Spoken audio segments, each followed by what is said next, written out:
ఆంధ్రప్రదేశ్‌లో కూటమి ప్రభుత్వం అధికారంలోకి వచ్చిన తర్వాత ఆకృత్యాలు, దౌర్జన్యాలు, దారుణాలు, దాష్టికాలు, పగలు, ప్రతీకారాలు తప్పిస్తే ఆంధ్రప్రదేశ్ రాష్ట్రంలో ప్రభుత్వం లేదు, వాళ్ళ పాలన లేదు. కేవలం వీళ్ళ అధికారంలోకి వచ్చింది కక్షపూరిత రాజకీయాలు ప్లస్ ప్రజల్ని హింసించడం, ప్రత్యర్థి పార్టీల నాయకుల, కార్యకర్తల మీద దాడులు చేయడం తప్పిస్తే ఈ చంద్రబాబు నాయుడు ప్రభుత్వానికి మరొకటి ఏమీ లేదు. ఎందుకంటే వీళ్ళకి పరిపాలన చేత కాదు. ఎంతసేపు వీళ్ళ నోటి నుంచి బూతులు మాట్లాడడం, ప్రత్యర్థి పార్టీని వ్యక్తిత్వ హననం చేయడం, అన్ని రకాలుగా వీళ్ళకు మాట్లాడే రైట్స్ ఉంటాయి. కానీ వీళ్ళు మాట్లాడిన మాటలకి ప్రత్యర్థి పార్టీ కనుక ఏదైనా కౌంటర్ ఇచ్చి వీళ్ళు మాట్లాడితే వీళ్ళిగా బూతులు మాట్లాడినట్టు.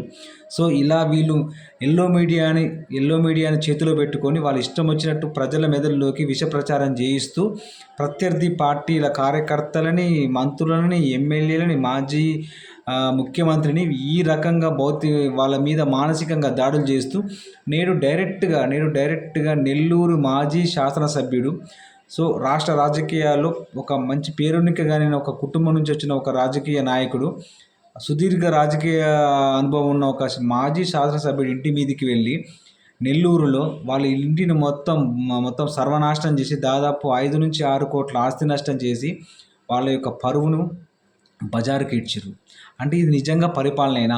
అంటే ఒక మాజీ శాసనసభ్యుడు, సుదీర్ఘ రాజకీయ అనుభవం ఉన్న ఒక నాయకుడు ఇంటి మీదకి వెళ్ళి మీరు దౌర్జన్యం చేస్తున్నారు అంటే మీ కార్యకర్తలు. అంటే చంద్రబాబు నాయుడు, నువ్వు నీ కార్యకర్తలు ఫ్రీ హ్యాండ్ ఇచ్చినావు.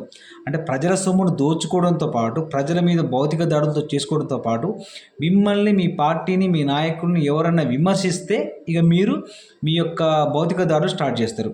అంటే ఇది ఏ రాష్ట్రంలో కూడా ఇంత నీచమైన పరిపాలన ఏ రాష్ట్రంలో లేదు. అది కేవలం ఆంధ్రప్రదేశ్లో చంద్రబాబు నాయుడు, పవన్ కళ్యాణ్ హయాంలో మాత్రమే జరుగుతున్నది.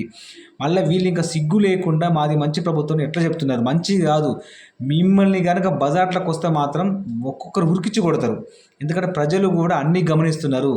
ఒకప్పుడు జగన్మోహన్ రెడ్డి గారు మంచి పరిపాలన చేస్తే అతని పరిపాలన మీద మీ ఎల్లో మీడియాతో విషం జిమ్మిచ్చి కొంతమంది న్యూట్రల్ పీపుల్ని వాళ్ళు మా జగన్మోహన్ రెడ్డి పరిపాలన నచ్చినా కూడా మీరు చెప్పే అబద్ధపు మాటలు నమ్మి కొంతమంది కొన్ని వర్గాలు దూరం అయిపోయినాయి జగన్మోహన్ రెడ్డి గారికి.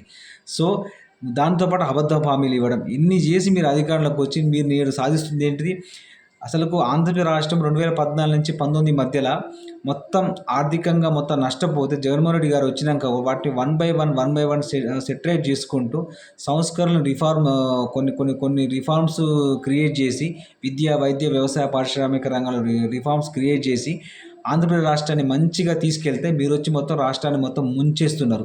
నిజంగా మీది ఒక చెత్త గవర్నమెంట్. ఎంత చెత్త పరిపాలన అంటే అంత చెత్త పరిపాలన.